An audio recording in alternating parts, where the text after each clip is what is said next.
Hello friends, मैं पूजा श्रीवास्तव स्वागत करती हूँ आपका आपके अपने YouTube channel let's crack it में। उम्मीद करती हूँ आप सभी स्वस्थ होंगे और मस्त होंगे और आपकी पढ़ाई बहुत ही अच्छी चल रही होगी। जैसा कि मैं आप लोगों के लिए प्रीवियस ईयर पेपर की सीरीज़ लेकर आई थी, जिसमें आप लोगों को ईबीएस का प्रीवियस ईयर पेपर 2011 और 12 सॉल्व करा चुकी हूँ मैं। आज की क्लास में मैं आप लोगों को ईबीएस पेपर 2013 का सॉल्व कराऊंगी, इसलिए पूरी क्लास अंत तक देखिएगा जिससे कोई भी बीच में पॉइंट मिस ना हो। अगर आप हमारे चैनल पर पहली बार आए हैं तो चैनल को सब्सक्राइब करें और लाइक करें और अपने उन सभी दोस्तों के साथ शेयर करें जो भी टीचिंग एग्जाम की तैयारी कर रहे हैं। तो चलिए आज की क्लास हम स्टार्ट करते हैं। फर्स्ट क्वेश्चन देखते हैं। पर्यावरण अध्ययन की पाठ्य पुस्तक में विभिन्न प्रकरणों में एक खंड करके देखो को शामिल किया गया है, जिसका उद्देश्य ऑप्शन ए घर में शिक्षार्थियों को व्यस्त रखना, ऑप्शन बी प्रत्यक्ष हस्तपरक अनुभव उपलब्ध कराना, ऑप्शन सी परीक्षा में निष्पादन को सुधारना, ऑप्शन डी वैज्ञानिक शब्दावली की परिभाषाएं सीखना। करेक्ट ऑप्शन हमारा क्या आ जाएगा? ऑप्शन बी प्रत्यक्ष हस्तपरक अनुभव उपलब्ध कराना। जो पर्यावरण अध्ययन की पाठ्य पुस्तक होती है उसमें जो एक खंड दे रखा है करके देखो, इसको शामिल किया गया है। तो इसका क्या उद्देश्य है कि शिक्षार्थी जो हैं उनने जिस पाठ को पढ़ा है और समझा है तो वह प्रत्यक्ष रूप से करके देखें ताकि वह उसे पूर्ण रूप से समझ सके। अतः जो करके देखो खंड है उसका उद्देश्य क्या है? प्रत्यक्ष हस्तपरक अनुभव उपलब्ध कराना। करेक्ट ऑप्शन बी हो जाएगा। क्वेश्चन नंबर सेकंड देखते हैं। पर्यावरण अध्ययन में एक अच्छे दत्त कार्य का मुख्य लक्ष्य होना चाहिए। ऑप्शन ए अधिगम विचार के अवसर उपलब्ध कराना, ऑप्शन बी प्रभावी अधिगम के लिए पाठ की दोहराई, ऑप्शन सी समय का बेहतर उपयोग सुनिश्चित करना, ऑप्शन डी शिक्षार्थियों को अनुशासन में बनाए रखना। तो करेक्ट ऑप्शन हमारा क्या हो जाएगा? Option A. जो पर्यावरण अध्ययन है उसमें एक अच्छे दत्त कार्य यानी कि जो असाइनमेंट वर्क होता है उसका मुख्य लक्ष्य क्या होता है? अधिगम विचार विस्तार व अवसर उपलब्ध कराना। करेक्ट ऑप्शन हमारा क्या हो जाएगा? Option A. Option A correct हो जाएगा। क्वेश्चन नंबर 3 देखते हैं। पर्यावरण अध्ययन के शिक्षक के रूप में चिड़ियाघर के भ्रमण का आयोजन करने का मुख्य उद्देश्य क्या होना चाहिए? ऑप्शन ए शिक्षा की गुणवत्ता के बारे में अभिभावकों को संतुष्ट करना, ऑप्शन बी शिक्षार्थियों को आनंद और मजा उपलब्ध कराना, ऑप्शन सी नित्य शिक्षण कार्यक्रम की एक रास्ता को बदलना, ऑप्शन डी क्या है? शिक्षार्थियों को सक्रिय अधिगम अनुभव उपलब्ध कराना। करेक्ट ऑप्शन हमारा क्या हो जाएगा? Option D. जो शिक्षार्थी हैं उनको सक्रिय अधिगम अनुभव उपलब्ध कराना। ऑप्शन डी करेक्ट हो जाएगा। क्वेश्चन नंबर 4 देखते हैं। सामाजिक विज्ञान के संदर्भ में पर्यावरण अध्ययन पढ़ने का निम्नलिखित में से कौन सा उद्देश्य नहीं है? ऑप्शन ए इसे बच्चों को मुख्य शब्दावली की सही परिभाषा याद करने के योग्य बनाना चाहिए, ऑप्शन बी इसे शिक्षार्थियों को विद्यमान विचारों और अभ्यासों पर प्रश्न करने के योग्य बनाना चाहिए, ऑप्शन सी इसे बच्चों को समाज के एक जिम्मेदार सदस्य के रूप में बढ़ने के योग्य बनाना चाहिए, ऑप्शन डी है इसे बच्चों को संस्कृति अभ्यासों में विविधता का सम्मान करने योग्य बनाना चाहिए। तो सामाजिक विज्ञान जो है उसके संदर्भ में क्या होता है? पर्यावरण अध्ययन पढ़ने का मुख्य उद्देश्य क्या होता है ये पूछे तो शिक्षार्थी जो है उनको संस्कृति अभ्यासों में विविधता का सम्मान एवं उनका महत्व क्या है इसके बारे में बताना चाहिए। तो करेक्ट ऑप्शन हमारा क्या जाएगा? ऑप्शन ए कि पूछा है क्या उद्देश्य नहीं है। तो करेक्ट ऑप्शन क्या हुआ? ऑप्शन ए जो है इसे बच्चों को मुख्य शब्दावली की सही परिभाषा याद करने योग्य बनाना चाहिए। ये गलत है तो इसलिए ये सही हो जाएगा क्योंकि पूछा है उद्देश्य क्या नहीं है। इसे शिक्षार्थियों को विद्यमान विचारों और अभ्यासों पर प्रश्न करने के योग बनाना चाहिए, करेक्ट है। इसे बच्चों को समाज के एक जिम्मेदार सदस्य के रूप में बढ़ने के योग बनाना चाहिए, भी सही है। इससे बच्चों को संस्कृति अभ्यासों में विविधता का सम्मान करने योग बनाना चाहिए। करेक्ट ऑप्शन हमारा यहाँ क्या होगा, उद्देश्य नहीं है। पूछा था पर्यावरण अध्ययन पढ़ाने का क्या उद्देश्य नहीं है, तो इसे बच्चों को मुख्य शब्दावली की सही परिभाषा याद करने के योग बनाने चाहिए। ऑप्शन ए करेक्ट हो जाएगा। क्वेश्चन नंबर 5 देखते हैं। कविता पर्यावरण अध्ययन की कक्षा में गरीबी, निरक्षरता और वर्ग असमानता जैसे सामाजिक मुद्दों पर बल देना चाहती है। निम्नलिखित में से कौन सा अधिगम अनुभव इस उद्देश्य की प्राप्ति में अधिक प्रभावी होगा। ऑप्शन ए शिक्षार्थियों को संबंधित मुद्दों पर स्लोगन लिखने के लिए कहना। ऑप्शन बी संबंधित मुद्दों पर विशेष व्याख्यानों का आयोजन करना। ऑप्शन सी है शिक्षार्थियों को संबंधित सामाजिक मुद्दों पर चार्ट तैयार करने के लिए कहना। ऑप्शन डी क्या, शिक्षार्थियों को संबंधित जानकारी एकत्र करने और उनका विश्लेषण करने के लिए सामूहिक प्रयोजन लेने के लिए कहना। ऑप्शन डी हमारा करेक्ट हो जाएगा। क्वेश्चन नंबर 6 देखते हैं। प्राथमिक स्तर पर पर्यावरण अध्ययन में रचनात्मक आकलन को शामिल नहीं करता है। ऑप्शन ए शिक्षार्थियों की ग्रेडिंग और रैंकिंग। ऑप्शन बी है शिक्षार्थियों के अधिगम रिक्तियों की पहचान।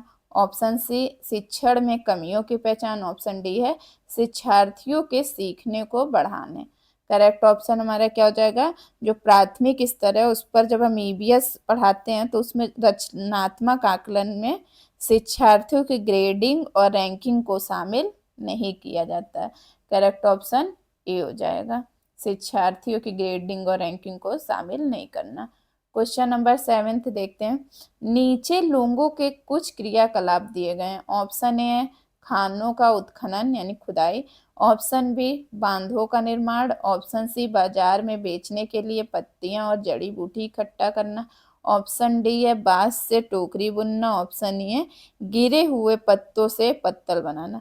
अब बताना इनमें से वह क्रियाकलाप कौन से है जो जंगल के गायब होने के लिए जिम्मेदार है। करेक्ट ऑप्शन बताना है हमें कौन सा है। ऑप्शन ए दे रखा है बी, सी, डी तथा ई। ऑप्शन बी है केवल ए। ऑप्शन सी क्या है, ए तथा बी दोनों। ऑप्शन डी है ए, बी, सी। तो करेक्ट ऑप्शन हमारा क्या होगा, ए और बी दोनों। खानों का उत्खनन और बांधों का निर्माण, ये सब क्या है, जंगल के गायब होने के जिम्मेदार हैं। करेक्ट ऑप्शन हमारा सी हो जाएगा। क्वेश्चन नंबर 8 देखते हैं। कांसे के बारे में कौन सा कथन सही है। ऑप्शन ए कांसा लोहे, चांदी तथा स्वर्ण की भांति एक तत्व है। ऑप्शन बी कांसे को तांबा और टिन से पिघलाकर बनाया जाता है। ऑप्शन सी कांसा अत्यंत मजबूत होता है और इससे तोप तथा मूर्ति बनाई जाती हैं। ऑप्शन डी है कांसे के बर्तन एल्यूमिनियम के बर्तन में हल्के और अधिक मजबूत होते हैं। ऑप्शन देखते हैं। ऑप्शन ए देख रखा है ए तथा सी। ऑप्शन बी, बी तथा सी। ऑप्शन सी क्या है, सी तथा डी। ऑप्शन डी है डी, ए तथा ए। करेक्ट ऑप्शन हमारा क्या होगा, जो कांसा है उसको तांबे और टीने से पिघला कर बनाया जाता है। ठीक है, तो ये करेक्ट ऑप्शन हो गया हमारा। और ये सी क्या दे रखा है, कांसा जो होता है वो अत्यंत मजबूत होता है और इससे तोप और मूर्तियां बनाई जाती हैं। तो करेक्ट ऑप्शन हमारा बी और सी दोनों हुआ। तो बी और सी कहाँ है, बी ऑप्शन में। करेक्ट ऑप्शन क्या हो गया, बी और सी। क्वेश्चन नंबर 9 देखते हैं। गांधी धाम गुजरात का रहने वाला कोई व्यक्ति पहले भोपाल मध्य प्रदेश और फिर हैदराबाद आंध्र प्रदेश जाना चाहता है, उसके सफर यात्रा की दिशाएं क्या होगी। तो जो गांधी धाम है वो गुजरात के रहने वाले व्यक्ति को पहले कहाँ जाने के लिए, भोपाल जाने के लिए पूर्व दिशा में जाना होगा, क्योंकि गुजरात से भोपाल क्या है, पूर्व दिशा में है। ठीक है, गुजरात से भोपाल पूर्व दिशा में है और मध्य प्रदेश से भोपाल से अगर उसको हैदराबाद जाना है तो वो दक्षिण दिशा में जाना होगा। तो करेक्ट ऑप्शन हमारा क्या हो जाएगा, जो हैदराबाद है वो दक्षिण दिशा में स्थित है और भोपाल ये क्या पूछा था, हाँ मध्य प्रदेश वो कहाँ था, पूर्व साइड में। तो करेक्ट ऑप्शन हमारा क्या होगा, पहले पूर्व दिशा में फिर दक्षिण में। बी ऑप्शन करेक्ट हो जाएगा। क्वेश्चन नंबर 10 देखते हैं। किसी शहर के मानचित्र पर यह लिखा था, स्केल 1 सेंटीमीटर एक बराबर है यहाँ पर, ठीक है, 1 सेंटीमीटर बराबर 110 मीटर। और यदि मानचित्र पर किन्हीं दो स्थानों के बीच की दूरी 15 सेंटीमीटर है, तो उन दोनों स्थानों के बीच की वास्तविक दूरी क्या है। अब देखो, एक शहर का मानचित्र है, ठीक है, उसमें लिखा है स्केल पर 1 सेंटीमीटर बराबर 110 मीटर, ठीक है। तो पूछ रहा है दोनों स्थान है, दो स्थान है, मान लो ए स्थान है और यहाँ से, रुकिए, ए से बी दे रखा है, जाना है आप लोगों को, ठीक है, ए से बी ये दो स्थान है, इनके बीच की दूरी क्या दे रखी है, 15 सेंटीमीटर, ठीक है। तो 1 सेंटीमीटर का जब दे रखा है 1 सेंटीमीटर बराबर 110 मीटर, तो 15 सेंटीमीटर पूछ रहा है इन दोनों स्थान के बीच की वास्तविक दूरी क्या होगी। तो दोनों स्थान के बीच की वास्तविक दूरी क्या है, 15 सेंटीमीटर। तो हम कर देंगे 15 सेंटीमीटर बराबर 110 गुणे 15, ठीक है। तो हमारा करेक्ट ऑप्शन क्या हो जाएगा, 1650 मीटर, ठीक है। करेक्ट ऑप्शन क्या होगा, सॉरी 1650 क्या आया, मीटर आया। तो अब इसको हम किलोमीटर में बदलेंगे, ठीक है। तो किलोमीटर में बदलने के लिए क्या करेंगे, 1000 से हम लोग डिवाइड कर देंगे। तो 1000 से डिवाइड करेंगे तो क्या आएगा, देखो 1000 से डिवाइड करेंगे तो आएगा 1.65, ठीक है, किलोमीटर। करेक्ट ऑप्शन हमारा क्या हो जाएगा, ए 1.65 किलोमीटर। आप उम्मीद करते हैं आपको समझ में आया होगा। क्वेश्चन नंबर 11 देखते हैं।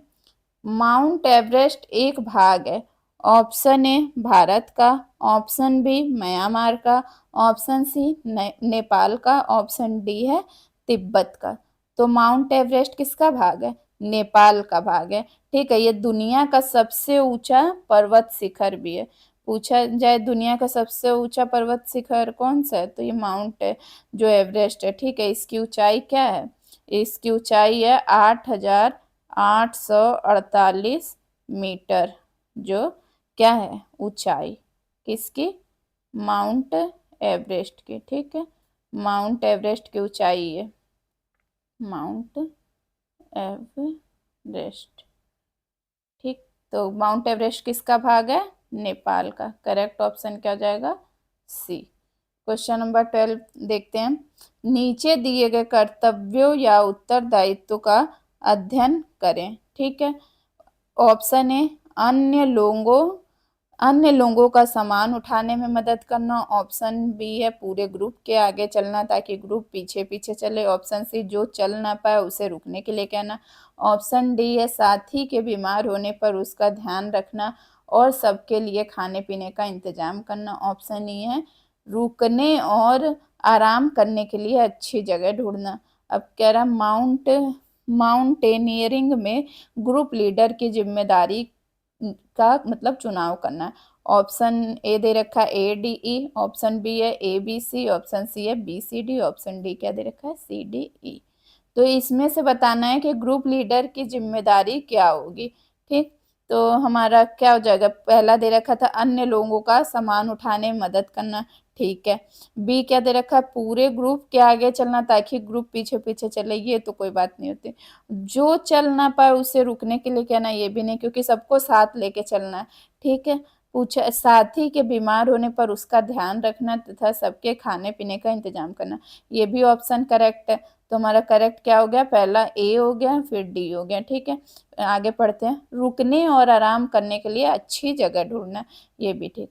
तो एक ग्रुप लीडर है तो उसकी जिम्मेदारी क्या होगी, ये तीनों होगी। तो करेक्ट ऑप्शन हमारा क्या हो जाएगा, ऑप्शन ए, ठीक है। क्वेश्चन नंबर 13 देखते हैं।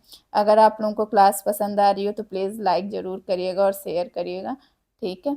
चलिए क्वेश्चन नंबर 13 देखते हैं। उस वैज्ञानिक का क्या नाम है जिसने सबसे पहले मच्छर के पेट के अंदर ताक झांक की और यह सिद्ध किया कि मलेरिया मच्छर से फैलता है, तथा इस अनुसंधान के लिए दिसंबर 1902 में चिकित्सालय के क्षेत्र में नोबेल पुरस्कार दिया गया उन्हें? Option A Ronald Ross, option B Charles Darwin, option C Gregor Mendel, option D है जॉर्ज मिस्टर। तो करेक्ट ऑप्शन हमारा क्या हो जाएगा? Ronald Ross. ठीक है, रोनाल्ड रॉस जो थे वो एक ब्रिटिश के चिकित्सक थे।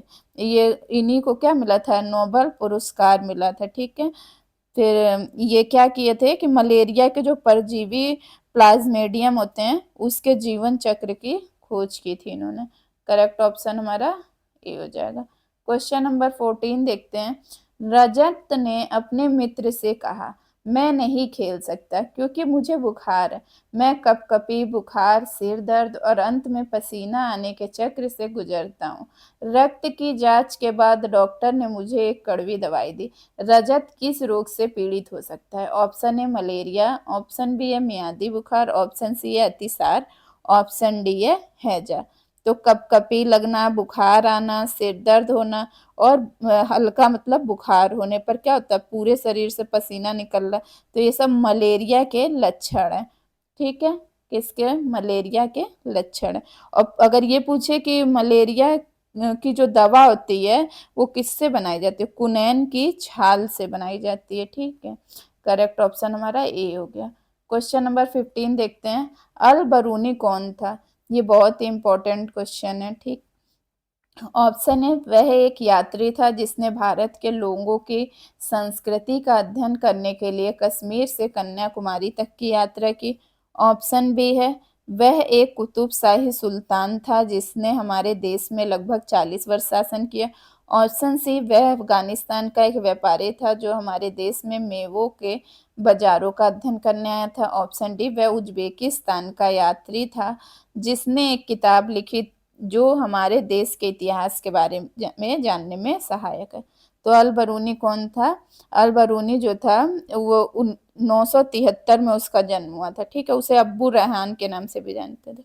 वह एक फारसी का विद्वान था, लेखक भी था, वैज्ञानिक, धर्मज्ञ और विचारक थे। ठीक, इनकी रचनाएं जो थी वो अरबी भाषा में थी। यह जब महमूद गजनवी जो थे उनके साथ अल बरूनी जो था वो भारत आया था।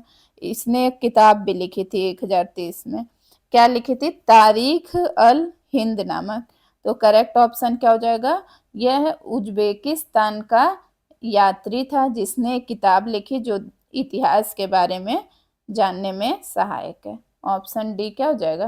करेक्ट हो जाएगा। क्वेश्चन नंबर 16 देखते हैं। रात में जागने वाले जानवर हर चीज को ऑप्शन ए केवल लाल रंग में देख सकते हैं, ऑप्शन बी हरे रंग में देख सकते हैं, ऑप्शन सी केवल काली और सफेद ही देख सकते हैं, ऑप्शन डी है केवल हरे रंग में देख सकते हैं। तो करेक्ट ऑप्शन हमारा क्या हो जाएगा? काली और सफेद ही देख सकते हैं।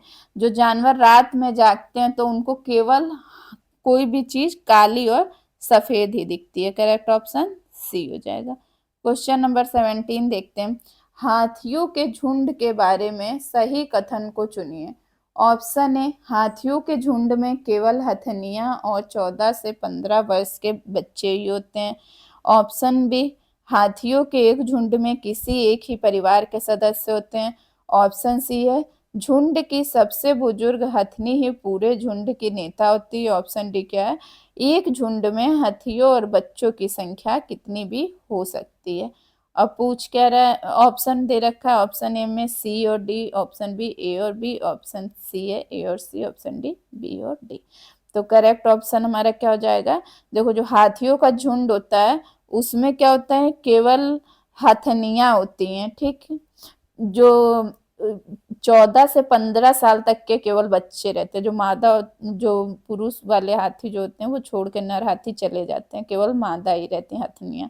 ठीक है, हाथियों के झुंड में मतलब क्या होता है? सबसे बुजुर्ग जो हथनी होती है वही क्या होती है? पूरे झुंड की नेता होती है। तो करेक्ट ऑप्शन हमारा क्या हो जाएगा? ऑप्शन ए और सी करेक्ट हो जाएगा। क्वेश्चन नंबर 18 देखते हैं। पंखुड़ियों के अंदर फूल के बीच के कुछ पतली पाउडर जैसी रचनाएं दिखती हैं। जिन्हें कहते हैं? ऑप्शन ए वर्तिकाग्र, ऑप्शन बी परागकोश, ऑप्शन सी पराग, ऑप्शन डी है मूलांकुर। करेक्ट ऑप्शन हमारा क्या हो जाएगा? पराग। पराग क्या होता है? जो पंखुड़ियों के बीच जो पतली पाउडर जैसी रचनाएं दिखती हैं उन्हें क्या कहते हैं? पराग। क्वेश्चन नंबर 19 देखते हैं। यदि आप रेलगाड़ी द्वारा अहमदाबाद गुजरात जाएं तो आपको रेलवे स्टेशन पर अधिकतर बेचने वाले खाने की कौन सी चीजें मिलेंगी? ऑप्शन ए पूरी साग तथा ठंडा दूध, ऑप्शन बी ढोकला चटनी नींबू वाले चावल, ऑप्शन सी छोले भटूरे लस्सी, ऑप्शन डी है इडली चटनी और वड़ा पाव। तो गुजरात में क्या फेमस है? ढोकला चटनी और नींबू वाले चावल। करेक्ट ऑप्शन हमारा क्या हो जाएगा? Option B. ऑप्शन बी क्या हो जाएगा? करेक्ट, ढोकला चटनी और नींबू वाले चावल, क्योंकि ये गुजरात का प्रचलित खाद्य पदार्थ है। ऑप्शन बी करेक्ट हो जाएगा। क्वेश्चन नंबर 20 देखते हैं। पक्षी अपनी गर्दन बहुत अधिक हिलाते हैं, इसका क्या कारण है? ऑप्शन ए उनके कान पंखों से ढके रहते हैं, ऑप्शन बी उड़ सकते हैं, ऑप्शन सी पक्षियों की आंख की पुतली घूम नहीं सकती, ऑप्शन डी क्या है? पक्षियों की आंखें छोटी होती। तो पक्षी अपनी गर्दन क्यों घुमाते हैं? क्योंकि जो उनकी आंख की पुतलियां होती हैं वो घूम नहीं सकती हैं। करेक्ट ऑप्शन सी हो जाएगा। क्वेश्चन नंबर 21 देखते हैं। निदान के बाद कोई डॉक्टर रोगी से कहता है कि उसके खून में हीमोग्लोबिन की कमी है, तो उस रोग को आयरन की कमी को पूरा करने के लिए क्या क्या खाना चाहिए? ऑप्शन ए आंवला, हरी पत्तेदार सब्जियां और गुड़, ऑप्शन बी चावल चीनी आंवला, ऑप्शन सी है हरी पत्तेदार सब्जियां गेहूं संतरा, ऑप्शन डी क्या है? गुड़ नींबू मटर। तो हीमोग्लोबिन की कमी होने पर क्या होता है? जो रोगी होता है उसको आयरन की कमी हो जाती है। तो डॉक्टर क्या बोलते हैं खाने को? आंवला खाओ, हरी पत्तेदार सब्जियां और गुड़। करेक्ट ऑप्शन क्या हो जाएगा? Option A. क्वेश्चन नंबर 22 देखते हैं। राष्ट्रीय पाठचर्या की रूपरेखा 2005 प्राथमिक स्तर पर पर्यावरण अध्ययन शिक्षण का प्रमुख उद्देश्य क्या होना चाहिए? ऑप्शन ए स्वतंत्र रूप से प्रयोग करने की कुशलता अर्जित करना, ऑप्शन बी विषय की आधारभूत संकल्पनाओं की आधारभूत समझ का विकास, ऑप्शन सी विषय के आधारभूत सिद्धांतों को स्मरण करना, ऑप्शन डी है कक्षा कक्षीय अधिगम को विद्यालय के बाहरी जीवन से जोड़ना। तो एनसीएफ 2005 जो है वो क्या करता है? पर्यावरण अध्ययन का मुख्य उद्देश्य होता है कि जो कक्षीय अधिगम है, मतलब क्लास का जो लर्निंग हो रही है वो विद्यालय के बाहर के जीवन से जोड़ना, क्योंकि जो पढ़ाई है उसको रटंत प्रणाली से मुक्त करना है और विभिन्न गतिविधियों से जोड़ना शामिल है। करेक्ट ऑप्शन डी हो जाएगा। क्वेश्चन नंबर 23 देखते हैं। निम्नलिखित में से कौन सा प्राथमिक स्तर पर पर्यावरण अध्ययन की पाठ्यचर्या की आवश्यकता के अनुरूप नहीं है? ऑप्शन ए उसे शिक्षार्थियों के मानसिक स्तर के अनुकूल होना चाहिए, ऑप्शन बी उसे काम की दुनिया में प्रवेश के लिए शिक्षार्थियों को ज्ञान एवं कौशल से लैस करना चाहिए, ऑप्शन सी उसे शिक्षार्थियों में पर्यावरण के सरोकार को उत्पन्न करना चाहिए, ऑप्शन डी उसे शिक्षार्थियों को उन पद्धतियों और प्रक्रियाओं को अर्जित करने में शामिल रखना चाहिए जो नए ज्ञान को उत्पन्न करने में उसे आगे ले जाएंगे। करेक्ट ऑप्शन हमारा क्या हो जाएगा? उसे काम की दुनिया में प्रवेश के लिए शिक्षार्थियों को ज्ञान एवं कौशल से लैस करना चाहिए। ये क्या होता है? पर्यावरण अध्ययन की जो आवश्यकता है उसके अनुरूप नहीं है। मानसिक स्तर के अनुकूल होना चाहिए उससे शिक्षार्थी के भी करेक्ट था। पर्यावरण के सारोकार जो थे उसको उत्पन्न करना चाहिए, ये सब सही है। ठीक है, कह रहा उससे काम की दुनिया में प्रवेश के लिए शिक्षार्थियों को ज्ञान एवं कौशल से लेस कम करने को कह रहा है, तो ये अनुरूप नहीं है। करेक्ट ऑप्शन बी हो जाएगा। क्वेश्चन नंबर 24 देखते हैं। एनसीईआरटी की पाठ्य पुस्तक में पर्यावरण अध्ययन को उच्च प्राथमिकता और स्थान दिया गया है। ऑप्शन ए अधिक संख्या में अभ्यास प्रश्न को शामिल करने के लिए, ऑप्शन बी विषय की आधारभूत संकल्पनाओं की व्याख्या करने के लिए, ऑप्शन सी चिंतन और विस्मय के लिए शिक्षार्थियों को अवसर उपलब्ध कराने के लिए, ऑप्शन डी है तकनीकी शब्दावली की सटीक परिभाषाएं उपलब्ध कराने के लिए। तो करेक्ट ऑप्शन हमारा क्या हो जाएगा? ऑप्शन सी, चिंतन और विस्मय के लिए जो शिक्षार्थी हैं उनको अवसर उपलब्ध कराना। क्वेश्चन नंबर 25 देखते हैं। पर्यावरण अध्ययन की पाठ्य पुस्तक में कविताओं और कहानियों को शामिल करने का निम्नलिखित में से कौन सा उद्देश्य नहीं है? ऑप्शन ए शिक्षार्थियों में कल्पनाशीलता सृजनात्मक योग्यता को बढ़ावा देना। ऑप्शन बी है विषय में रुचि का विकास करना। ऑप्शन सी है नित्य और एक रस विषय वस्तु में बदलाव करना। ऑप्शन डी शिक्षार्थियों को आनंद और मजा उपलब्ध कराना। पर्यावरण अध्ययन की जो पाठ्य पुस्तक होती है उसमें क्या होता है, कविताओं और कहानियों को शामिल करने का उद्देश्य ये नहीं होता है कि नित्य और जो एक रस विषय वस्तु है उसमें बदलाव हो सके, बल्कि क्या होता है कि प्राथमिक स्तर के जो शिक्षार्थी हैं उसके पर्यावरण समझने में क्या हो आसानी हो सके। तो करेक्ट पूछा था क्या उद्देश्य नहीं है, तो नित्य एक रस विषय वस्तु में बदलाव करना, ये ऑप्शन क्या हो जाएगा करेक्ट सी। ये जरूर ध्यान से पढ़ा करिए कि पूछा है क्या उद्देश्य नहीं है। ठीक है, क्वेश्चन नंबर 26 देखते हैं। पर्यावरण अध्ययन की एक अच्छी पाठ्यचर्या को बच्चों के प्रति सही, जीवन के प्रति सही और विषय के प्रति सही होना चाहिए। पाठ्यचर्या की निम्नलिखित विशेषताओं में से कौन सी उपयुक्त आवश्यकता को पूरा नहीं करती है? ऑप्शन ए यह शब्दावली और परिभाषाओं पर अधिक बल देती है। ऑप्शन बी यह भय और पूर्वाग्रह से मुक्त होने के मूल्यों को बढ़ावा देती है। ऑप्शन सी यह विषय को एक सामाजिक प्रक्रम के रूप में देखने के लिए शिक्षार्थियों हेतु आवश्यक है। ऑप्शन डी है यह शिक्षण अधिगम प्रक्रिया पर अधिक बल देती है। तो पाठचर्या की जो विशेषता होती है उसमें शब्दावली और परिभाषाओं पर अधिक बल देना, यह विशेषता क्या होती है मतलब पूरी तरीके से सही नहीं है, बल्कि क्या होता है कि पर्यावरण अध्ययन जो होता है उसकी एक अच्छी पाठचर्या को क्या होता है बच्चे के प्रति सही, जीवन के प्रति सही और विषय के प्रति सही होना चाहिए। तो पूछा है कौन सी आवश्यकताओं को पूरा नहीं करती है, यह शब्दावली और परिभाषाओं पर अधिक बल देती है। ऑप्शन ए करेक्ट हो जाएगा। क्वेश्चन नंबर 27 देखते हैं। नलिनी है कक्षा 3 की, शिक्षार्थियों को जानवर हमारे साथी प्रकरण से परिचित कराना चाहती है। प्रकरण को और अधिक रोचक तरीके से प्रस्तुत करने के लिए निम्न में से कौन सी युक्ति सबसे अधिक उपयुक्त होगी? ऑप्शन ए शिक्षार्थियों को पाठ्य पुस्तक में जानवरों के दिए गए चित्रों को देखने के लिए कहना। ऑप्शन बी विभिन्न जानवरों के चित्रों को प्रदर्शित करने वाले चार्ट का प्रयोग करना। ऑप्शन सी है विभिन्न जानवर के चित्र को श्याम पट पर बनाना। ऑप्शन डी जानवर तथा उनकी उपयोगिता पर आधारित फिल्म प्रदर्शित करना। तो ये क्या होगा कि जानवर की जो उपयोगिता है, हमारा जीवन उनके बिना कैसे प्रभावित हो सकता है, इस पर आधारित अगर हम कोई फिल्म दिखाएंगे तो क्या होगा कि प्रकरण जो है उसको अच्छे से समझा सकती है। ठीक है, क्या टॉपिक है? जानवर हमारे साथी। ठीक, तो करेक्ट ऑप्शन हमारा डी हो जाएगा। क्वेश्चन नंबर 28 देखते हैं।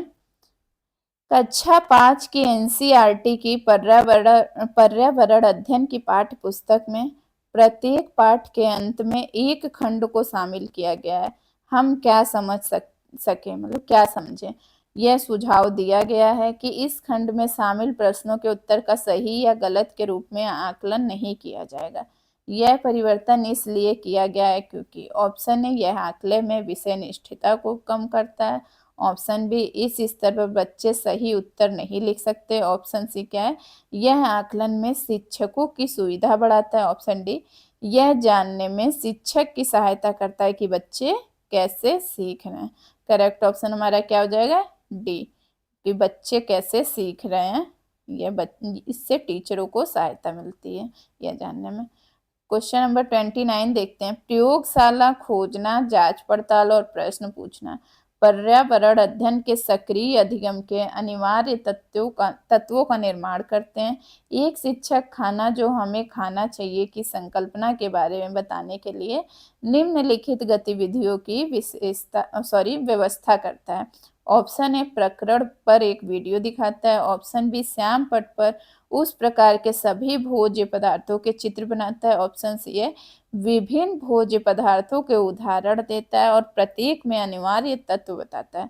ऑप्शन डी शिक्षार्थियों से कहता है कि सभी संभावित स्रोतों से संबंधित जानकारी इकट्ठा करें।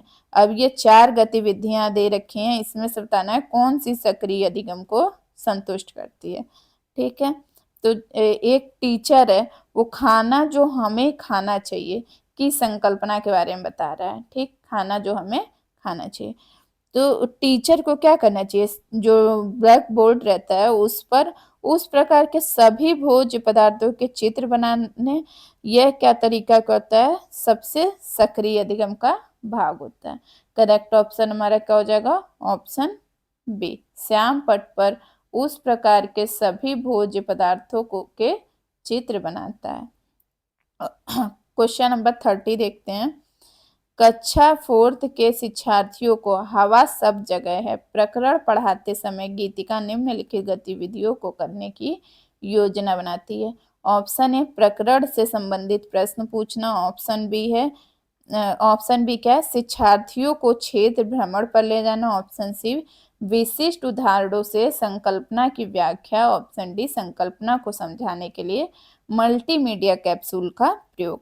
अब बताना है उपयुक्त जो प्रस्तावित गतिविधियां हैं उनमें कौन सी प्रकरण को प्रभावी तरीके से पढ़ाने के लिए सार्थक नहीं है। ऑप्शन क्या, ऑप्शन कौन सा करेक्ट हो जाएगा, जो शिक्षार्थी हैं उनको क्षेत्र भ्रमण पर ले जाना, क्या होगा, करेक्ट हो जाएगा। क्वेश्चन ये था ना कि कक्षा 4 के जो शिक्षार्थी हैं उनको ये बता प्रकरण प्रकरण समझाना था कि हवा सब जगह, तो उसके लिए क्या होगा कि शिक्षार्थियों को भ्रमण पर ले जाना उचित नहीं रहेगा। ठीक है, करेक्ट ऑप्शन हमारा बी हो जाएगा। तो चलिए आज की क्लास यहीं समाप्त होती है। सॉरी, एक मिनट। उम्मीद करते हैं आपको सेशन पसंद आया होगा। अगर आपको क्लास पसंद आई हो तो ज़रूर लाइक करिएगा और सभी के साथ शेयर करिएगा। और अगर आपको इस क्लास का पीडीएफ चाहिए तो आप हमारे टेलीग्राम ग्रुप और व्हाट्सएप ग्रुप से जुड़ सकते हैं जो लेट्स क्रैक इट ऑफिशियल के नाम से है। तब तक के लिए धन्यवाद और पढ़ते रहिए। नेक्स्ट क्लास के लिए मुझे फॉलो करिए।